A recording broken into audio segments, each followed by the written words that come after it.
Listen to this episode if you feel like your brand just isn't standing out the way that you want it to, and you want my opinion on how the current state of the internet is actually impacting brands today. This is something that I've been thinking about a lot lately because I do think we're in a weird place on the internet right now. We're in between with AI. There's a lot of chatter. There's so many people trying to be content creators that the internet feels like a very different place than it did, let's say 3 to 5 years ago. It just feels like every reel looks the same. So many brands sound the same. Every website kind of feels interchangeable. Every founder is afraid to say the wrong thing. AI is accelerating. And there's just a lot of conversation around what should we be doing? Do we have to do what everybody else is doing? And people are craving connection. We've talked to many consumers, and where the world of business is going is not what the consumers are actually craving. The internet right now rewarded this optimization and inspiration for so long that now consumers are starving for connection. They're starving to feel connected to somebody. And I actually think that this is something that as founders, we can do and that we need to tackle at the root. Because if the world continues the way that it is, brands continue the way that it is, everybody's just going to blend in. This is what we're going to talk about today. What are the 3 major areas on this? You're probably going to relate a lot to it. And I want to tell you what you need to do in order to actually stand out. We're going to talk about some main takeaways by the end. We're going to talk about the 3 major things contributing to this feeling. You might be feeling it as well in your own brand. You feel like you're kind of blending in your industry. You feel like nobody is really that latched on to your idea over somebody else's. You feel like you're doing everything, but nothing just is sticking. It's probably because you may have fallen into this trap a little bit. There's nothing wrong with falling into it. It's just awareness that we know we can now make a change. So without further ado, let's dive into this. A quick 10 seconds. My name is Madison Page. I am a business growth specialist. I'm the host of the Business Growth Podcast. I work with product-based business owners to help them become the next category leader in their industry. I'm inside of businesses all day, every day. I'm quite literally business obsessed. And this is a consistency that I've been seeing with my clients, with people that we're talking about in different connection calls, with colleagues. A lot of people are either starting to notice this or are starting to fall into this trap. So let's dive into it.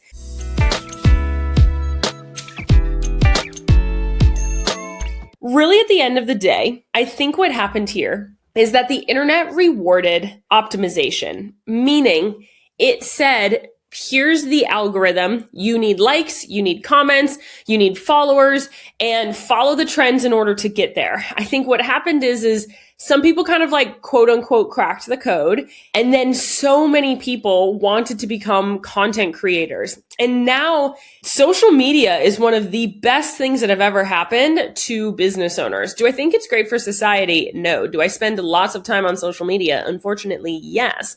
But it is one of the best things that has ever happened for business owners because it's literally free advertising all day, every day, where millions, if not billions of people are active on those platforms. And so what we tried to do is we found a couple of people that could grow. Brands started taking off on it, and it started to be, this is what you have to do to grow. This is how growth happens. It happens through trends, templates, hooks, virality, looking at what's worked for other people. And now let's do it to me. It's almost like this polished perfection. And I think we've kind of swung the opposite way, where at first it was very curated. Now it's not. Like, it's almost like people just want as laxed as possible. But we have more content than ever, but the identity piece just isn't there. We've basically hit this saturation point that everybody was just taking inspiration from every other brand. And I see this all the time, and there's no fault in it, but I have a lot of clients that come to me saying, Maddie, I really love the image of this brand. I want to emulate it. And then I go over to that brand and look at their 2 websites. Their websites are nearly identical. Their branding is nearly identical. Their content looks very similar. And all of a sudden, it just seems like every brand you come in contact with starts to look the same. It's because we've optimized for what the algorithm, quote unquote, wants, or what's going to go viral, or what's going to get likes, so much so that it's actually taken the uniqueness out of content, which kind of honestly started as more of like an art than anything. inspiration without putting your own identity on it actually is just imitation, and imitation creates saturation, right? And so what's basically happened is everybody has just become another version. Now, I do think there's a couple of kind of like demographics in this. I think there's some that have taken the absolute Gen Z, Gen Alpha, very fun, very unique approach. That's a little bit more, I don't know, lackadaisical, meme heavy, things like that. I do think there's almost like millennial marketing as well, which is a little less like meme trend focused. It's almost like this chronically online world of people doing trends and trying to get their products out there. And so it's kind of become where you scroll the internet, even from a content creator perspective, I feel like every influencer looks the same. Everybody's doing get ready with me's.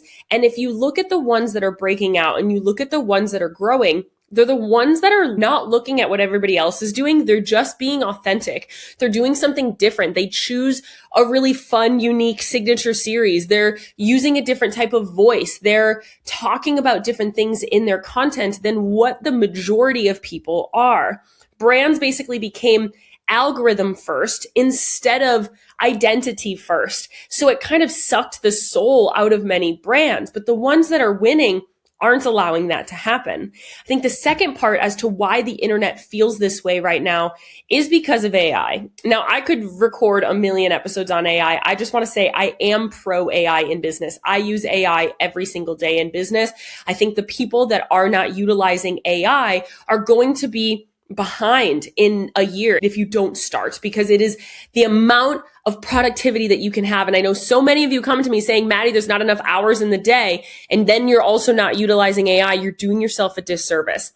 But AI is just that. It's a productivity hack, not even a hack. It's a strategy. It allows for you to repurpose. It allows for you to do some admin. It allows for you to do things just quicker than you were able to do it before and with less mental load. As a business owner, our time is our biggest asset. Whether you have a 9-to-5, so you're only working an hour or two a day on your business, or you're doing your business all day long, there are things in my business that I am able to do right now for the first time ever because I actually just have AI to help me repurpose, that knows me well enough to go and do some of these things. And I just have to prompt it. And it's something that usually would take me 30 minutes to do. That's done in seconds. And so I usually would just say, it's not worth it. I don't have the time. Where now I've basically created the time in order to do it because it's all taken me less and less time to do. AI can optimize your communication, your systems. It can optimize your admin, but it's very behind the scenes. What's ended up happening is that people have either not taken the time to train an AI to have a better brand voice, or B, just don't know that you can train AI, where now social media has become also very soulless. Because I don't know about you, but I can tell things are AI written pretty quickly. Now, I know things are AI written, and some people are just have very much so trained their ChatGPT or their Claude or whatever to do that. But what I see right now is that consumers are not yet ready to have your marketing, the visuals, the copy, and everything to be AI. Now, again, if you can sit down and really train your Claude or your ChatGPT to sound like it is not AI, that is one thing on you. However, if you see an AI video, do you immediately think, oh, wow, this looks like a cool brand. I feel very connected to this brand. Or do you feel, oh, it's a little scammy? Why are they using AI videos? Why is this photo clearly an AI person in it? If we are overemphasizing AI in our marketing, if you look at the reaction to people at the Super Bowl ads when they were fully AI commercials, people and consumers are not yet ready for AI. So even if we as business owners would love to embrace it because content is the biggest bane of your existence, this didn't take away content off of your plate, because it's just creating more and more of a need for real, authentic communication in your business, because people, consumers, are what are dictating the market. Just because we love the idea that this is helping us become more productive, that doesn't necessarily mean that the consumers are ready for it. And let me tell you, we've done many studies and I do a lot of research on this. Consumers are not ready for marketing that is fully AI. And so if you are saying, oh, wow, I never have to do another photo shoot again because we have AI, and I might be eating my words in 6 months, a year, 3 years, who knows? But as of AI in May of 2026, the consumers are not yet ready for it. Maybe someday they will be, but right now, AI is still wildly known as scammy.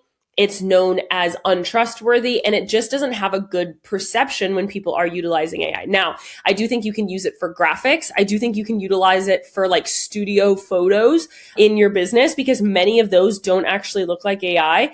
And to be totally fair, I have many clients that have really utilized platforms to train and prompt and over prompt things into looking a little bit more natural, right? It's just, you can't prompt ChatGPT once, get a photo and call it good. That is just not working. And videos are still not yet perfect, that I can tell when it is an AI generated person speaking within milliseconds of it popping up. And so humans want humans. Human wants emotion. Humans want authenticity. Humans want to know your true belief system. And the consumers right now are so hyper focused. Who is this brand? What does it mean about me? What does it mean that I'm supporting? And what is the actual message behind this brand? And so many marketers are moving towards how can we optimize, streamline, and basically take things off of our plate with AI. And just marketing is not the place to do that. As of right now, I think you can utilize AI with your marketing. You should be utilizing AI across the board in your business, but the outward stuff is going to be a little tough. But I just want to say, we cannot be anti-AI, because you will be left behind eventually, because people are being able to be so much more productive with it. You just need to know right now where we can utilize it. What are some of the good softwares? And because so many people don't know that quite yet, they're not training their chat. They're not over prompting some of these photos. They're not training these, different softwares. Things are looking very sterile online, and they're sounding sterile. I can tell in a second if your website is AI written or if your caption is AI written, because it is so obvious. It just doesn't sound like a normal person speaking. Hey, I've been getting some DMs that you may not know what I do outside of hosting this podcast. I actually work with product-based business owners every single day to help them grow and scale their brand. If you really want my eyes one-on-one inside of your business to look at your strategy, to look at your funnels, to look at your data, and to develop your next campaign or bring your business or your idea to life, that is exactly what I do every single day. I've worked with 500 plus businesses across 70 different industries to help them become the next household name in their industry. If you are craving a business brain, a strategic advisor, a data-centered, obsessed person to come into your business and help you bring your idea to life, I'm your gal. Come on over to my Instagram at @thisismadison page, DM me support. Otherwise, you can click the link in the show notes to apply today. Okay, back to the episode. And then the third thing is that it feels like founders are afraid of the internet a little bit. Not only from the sense of being seen and putting your face out there, because that is something that is more necessary now than ever before, is that we need to be seen. We need to have more connection. We need faces behind the brand, and a founder-led business is going to work really well. What people are afraid of is that the internet is a very divisive place. If you look at the comment section on literally any video, there's people that are hating and there's people that are loving. If you see somebody saying an opinion on something, there's people that are saying they are so right and you're so relatable, and there's people saying this is so offensive, right alongside of each other. And I have talked to many business owners that feel this way, that they are afraid to take a stance in business as a business owner, or they're kind of dulling themselves down because they're worried about what people are saying behind the scenes, or about getting bad comments, or about going viral and getting quote unquote canceled or talked about negatively online. But there's many very successful people that would actually tell you, and if you talk to any celebrity, philanthropist, whoever, influencer, they're all going to say that if you're not being talked about negatively, you're not doing anything that strong, right? Everybody, every influencer, everybody is going to get negativity, which I think is a wild concept in general. And I think it's absolutely awful, but it is something that we have to understand in business with the internet the way that it is right now, is that by you diluting yourself, by you, making yourself not say that big stance in your marketing, even though your ideal customer mostly agrees with you, or by you not going down that angle in your marketing because you're worried about it, or by you not talking about something, or you beating around the bush, what you're doing is you're actually diluting your real fans. You're telling your fans that you're not willing to say those things, and they don't know that you agree with them. They don't know that you relate to them. They don't even know that you are somebody that's on their team. Because again, consumers are the ones that are making the decisions, and consumers are craving values and connection and understanding who the brand is. And so often people are worried about whether they're controversial or they're going to say something wrong, or, that they could get some hate or negativity for something, that they just end up being a little bit like everybody else. People are terrified to say the wrong thing, be misunderstood, to lose followers, or to be criticized. But if nobody disagrees with you, you probably haven't stood for anything strongly enough. And so that's where I think the sterileness also comes in, is everybody is just trying to be like safe and appease everybody around them, just making sure that they don't disrupt everybody. Everybody is people pleasing. Everywhere. Community requires polarity. It doesn't need to be toxic. It doesn't need to be rage bait, but it needs to be clear beliefs, clear values, clear perspectives. And those things are going to attract your community bigger than anybody else. People do not build emotional connection in neutrality. They build emotional connection because they love what you had to say, or that they hate the same thing that you hate, or that they're against it, or that they're for it. And again, this doesn't need to be political. This doesn't need to be toxic. It just needs to be within your industry. There's stances. Do you stand for this, or do you stand for that? Do you stand for health, or do you stand for whatever, something else, comfort, or whatever? There's all of these other things that people can stand for. What do you stand for? And you need to know that. And you need to know that if you stand in that thing, you have so much conviction in it that your ideal customers will come. If you are saying, I just don't want to talk about it too much, you're actually just making your ideal customer not know if they're on your team or not. And those are really the three things that I feel like have created this phenomenon online. Is A, everybody has become just like everybody else. B, AI is taking out the human connection in so many ways in the marketing realm of things. Even though I love AI, that's not the place to do it. And number 3 is that founders are trying so hard to not be divisive and to be controversial that they've actually just taken away the core values and message behind their brands.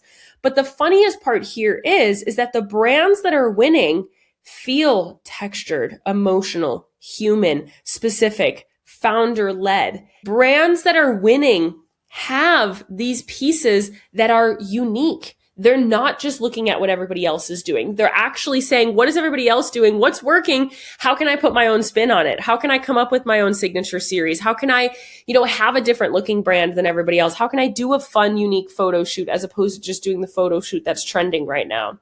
They're also the ones really diving deep into AI in different areas of their business, whether that be training an AI to be better at their marketing or really prioritizing human first marketing, right? And they're the founders that are not worried about being unapologetic. They're the founders that are not worried about what every little person online is going to say. I'm going to tell you right now, if you are online for any amount of time, you're going to get somebody to say something that's not very nice. You're going to get somebody to oppose you. It happens to me all the time. And you can always go and fight them. You can always delete the comment. You can block them. You can do whatever you want, but it's not going to take it away. And what I think is really important here is that we have to understand as business owners that we have to take emotion out of these things. I am a highly sensitive, highly emotional person, but I also understand data.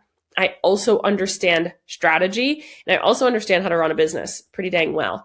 And what this means is that we have to take the emotion of how many likes something has. We have to take the emotion out of what people are saying. Of course, we have to take feedback, but that doesn't necessarily mean that A, it's a personal attack, or B, that we have to do something over the next. Just because we're afraid of it doesn't mean that it can't be done. The brands that are building the strongest communities and breaking through to become category leaders, they have strong points of view, they have repeated beliefs, they have personality, they know their audience, they're doing emotional storytelling, they have founder visibility, they have shared identity with their ideal customers, they're having raw and emotional conversations, and they have human connection. And where the internet is going right now is we're kind of stripping a lot of this human connection, which is actually just making people either not want to be on social media or you just blending in to the rest. Consumers are not just buying products anymore. They're buying emotional alignment. They're buying identity. In a world full of AI, internet sameness, humanity can become your differentiator. Having more human, having more uniqueness, having more creativity is your differentiator. So I really think that entrepreneurship in 2026 and beyond is going to become less about how can everything be perfect and how can everything be algorithm heavy. And it's really more about how can I be fully seen as something that's unapologetically unique? How can I get my message out there? How can I get my personality out there? It doesn't necessarily need to be you, but it needs to be your brand. How can you do something different? How can you really stand out in the crowd? I want you to say the thing anyway. I want you to show your face even though you're super afraid of it. I want you to share the belief. I want you to create in that raw moment where, you feel lost as a business owner, to create the real, asking people for their opinions on things and actually being a founder with some of the integrity behind it of just creating connections with people. Because if you can create more connections, you're going to beat the algorithm. The connections day after day after day prove that those people that love you, that are giving you advice, that are sharing their opinions with you, are going to tell their friends about you. They're going to post when they buy your products. They're going to tag you in their products. They're going to buy again and again and again, and they're going to stick around. They're going to ride for you. And that is what we are trying to build here. And so if you are doing any of these things, if you resonated with this, if you also feel like the internet just feels sterile lately, I want you to look at your profile and I want you to say, am I doing things differently? Am I doing things that everybody else is doing? How are you coming up with content ideas? Are you just scrolling for inspiration and, trying to figure out what everybody else is doing? Or are you actually doing this? Now, and I do want to say, this doesn't mean that you kick branding to the curb because we want to be more authentic. Authentic doesn't necessarily mean chaotic and messy, right? We do still need things to be aesthetic. We do still need things to be cohesive. We do still need things to be branded around a certain identity. They don't have to be perfect, though. What we're saying here is more around the messaging. I want your messaging to tweak. I don't want it to be fully AI driven. I don't want it to be something that everybody else is talking about. I don't want it to be something diluted so you can be more likable online. I want you to choose, who is my brand? What do I want to be known for? Build conviction in that and then go all in on it. Go all in on building that conviction and saying, no, I believe in this. I'm so excited about this. No, I know that this can help people, even if it might not help other people. Many clients I've talked about this with, that they have a product that they know there's a market for it. They see it, there's a market for it, people need it. But there's also people that might either think it's wrong or they might think that, this isn't the perfect fit for me. That doesn't mean you don't sell it. There's so many things out there that I buy that isn't a perfect fit for somebody else, or that my husband buys that's not a perfect fit for me. That's okay. That's what makes markets work. That's what makes the world work. Everybody is not your ideal customer. You need to choose who your ideal customer is and own it and make sure that you are relating as strongly to what they want, what they need, and the solution you provide as possible. I think that if you are listening to this and you're saying, you know what, Maddie, I have diluted my brand a little bit. Maddie, I have kind of been holding back. I want you to take this as your sign to stop diluting your messaging. Today, I want you to talk about something that you have a strong stance on. And again, that doesn't need to be toxic. It doesn't need to be rude. It doesn't need to be political. All it is within your industry. What do you believe in? And how do we get people to also believe in that? That is where you need to start. This is how business works. Business has these pendulum swings. And as a business owner, I want you to hear this when I say that you will see many pendulum swings in your life if you're in business long enough. I've been in business 6 years and I've seen many of them in this business 6 years. I've seen many of them at this point. I ran businesses prior to it and I saw super busy seasons and super slow seasons and seasons that, were really easy to market and other seasons that were harder to market.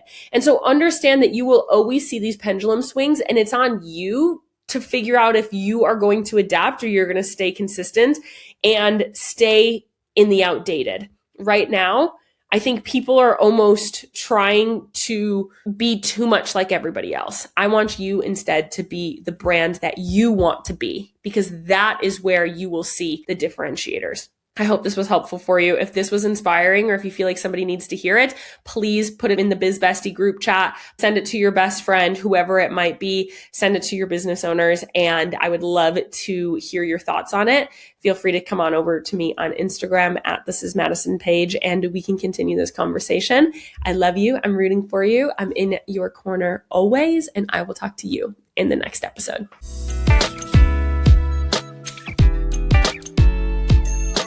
Thank you so much for listening to this episode of the Business Growth Podcast. We put out new episodes every Tuesday and Friday. So if you love this one, make sure that you're subscribed so you never miss a conversation. If you want more conversations with me and other business owners, make sure that you join our completely free podcast community, the Founders Cafe. The link is in the show notes. You can get bonus resources, access to free coaching calls, as well as connect with like-minded business owners like yourself.